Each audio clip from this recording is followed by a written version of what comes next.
Continuando o capítulo 16 de libertação, nós estávamos na resposta à pergunta de André, né? Se não tinha jeito de ajudar a médium, né? E o Sidônio esclareceu, claro que nós estamos ajudando, né?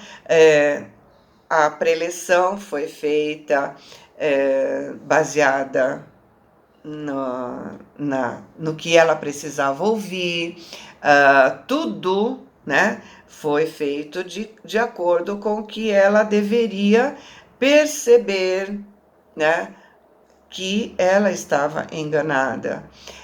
Da própria boca, ela ouviu, né, mediunizada, os ensinamentos de salvação do Cristo. Mas, né, bastou um pensamento de ciúme destruidor e ela perdeu o equilíbrio e pôs tudo a perder. Quer dizer, aquilo tudo que ela vivenciou naquela sessão de evangelho, né, foi-se.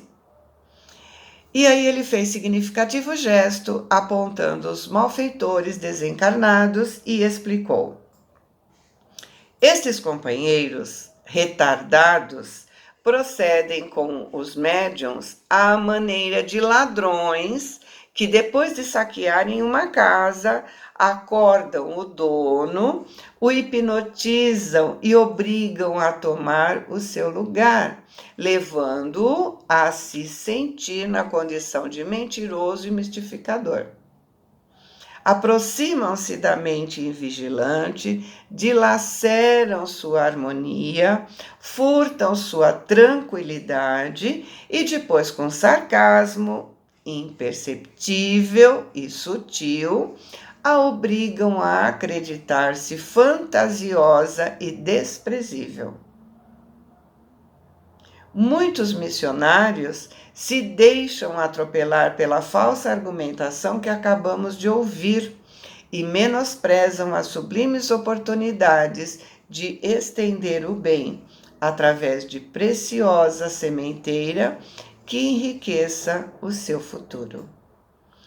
E eu, sensibilizado, perguntei: mas não há recurso de afastar semelhantes malfeitores?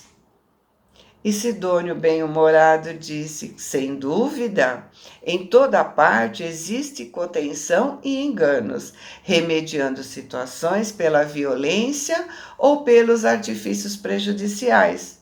Mas na intimidade de nossa tarefa, que será mais aconselhável?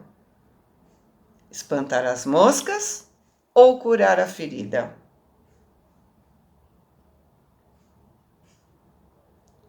Sorriu enigmático e prosseguiu: tais dificuldades são lições valiosas que o espírito do medianeiro entre encarnados e desencarnados deve aproveitar em benditas experiências, e não nos compete subtrair o ensinamento do aprendiz.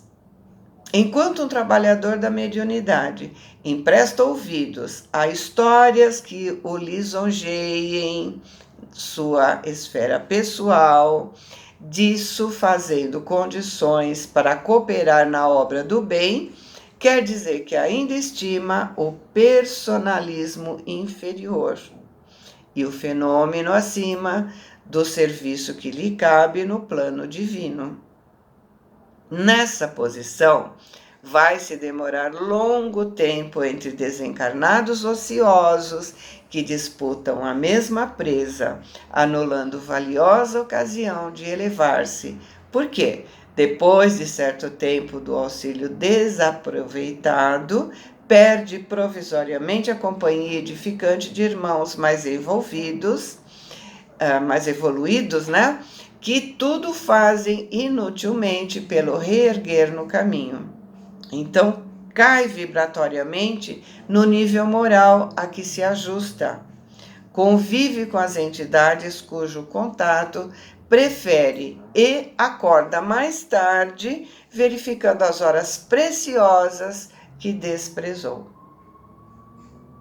A esse tempo, há obsidente, o obsidente de Dona Isaura, afirmava, né? Afirmava para ela, todo falador: estude a senhora própria, o próprio caso.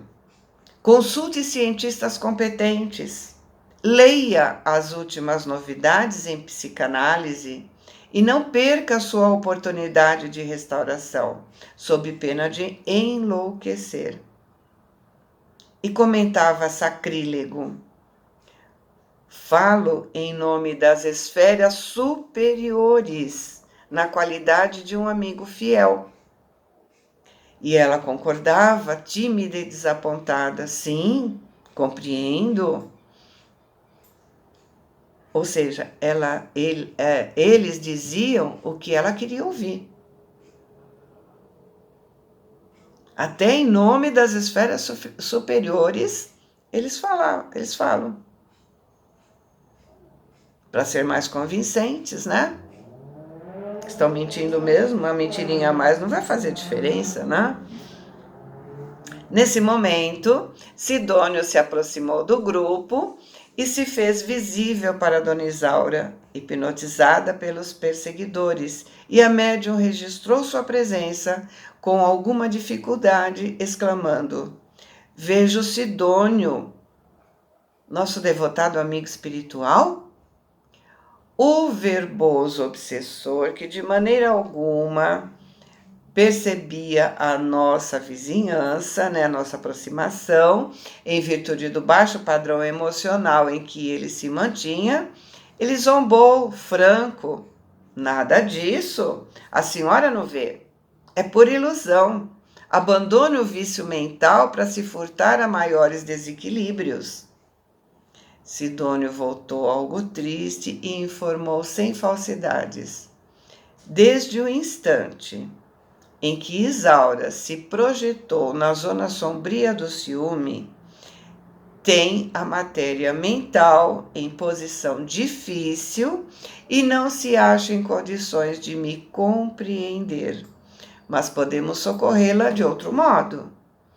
Em volitação rápida, no que foi seguido por mim, encontrou o marido da médium numa reunião instrutiva, junto de vários amigos espirituais, e recomendou que ele tomasse o corpo físico sem perda de tempo, a fim de auxiliar a esposa em dificuldade. O irmão Silva não hesitou. Em breve regressava ao quarto, reapossando-se do veículo denso. O corpo da senhora ao lado dele respirava com esforço em reiteradas contorções, acorrentado a indizível pesadelo. Dócil à influenciação de Sidônio, procurou despertá-la, sacudindo o seu busto delicadamente. Isaura, em copioso pranto, retornou ao campo carnal sem demora, abrindo os olhos assustados, e gritou angustiada: oh, como sou infeliz, estou sozinha. Sidônio, quase incorporado ao marido complacente e bondoso, levava-o a falar construtivamente: querida, lembre-se de nossa fé e de quanto temos recebido de nossos amados benfeitores espirituais. E ela respondeu irritada: nada disso. E ele, paciente, disse: como assim? Não temos sido tão amparados através da sua própria mediunidade? E ela protestou: nunca, nunca, tudo é uma farsa. As mensagens que recebo são pura atividade da minha imaginação, tudo é expressão de mim mesma. E o esposo disse sorrindo: mas ouve, Isaura, você jamais foi mentirosa. Já sei, você caiu nas malhas dos nossos infelizes irmãos que te conduzem ao purgatório do ciúme terrível. Mas Jesus nos auxiliará no oportuno reajustamento. Nesse momento, Sidônio se voltou para mim e lembrou: Penso, André, que você já assistiu à fase culminante da lição. E essa conversa agora seguirá até muito longe. Com a milagrosa ajuda das horas, pacificaremos a mente da servidora respeitável, mas exclusivista e invigilante. Volta ao teu círculo de trabalho e guarda o ensinamento desta noite. Profundamente tocado pelo que vi, agradeci e me afastei. Então, gente, fica a dica. Os espíritos interferem em nossa vida muito mais do que a gente pensa. No exemplo que André nos trouxe, nós vimos a interferência na vida conjugal, né? E a brecha sempre é dada por nós. No caso, foi o ciúme, né? Trabalho mediúnico elevado não é sinônimo de elevação espiritual do médium. Os espíritos, para poder ajudar quem precisa, prepara de tal forma que durante a sessão mediúnica os sentimentos ou pensamentos inferiores são isolados. Mas eles existem, né? E é aí que mora o perigo. É aí que a gente tem que orar e vigiar sempre. Boa semana. Fiquem com Deus. Amo vocês.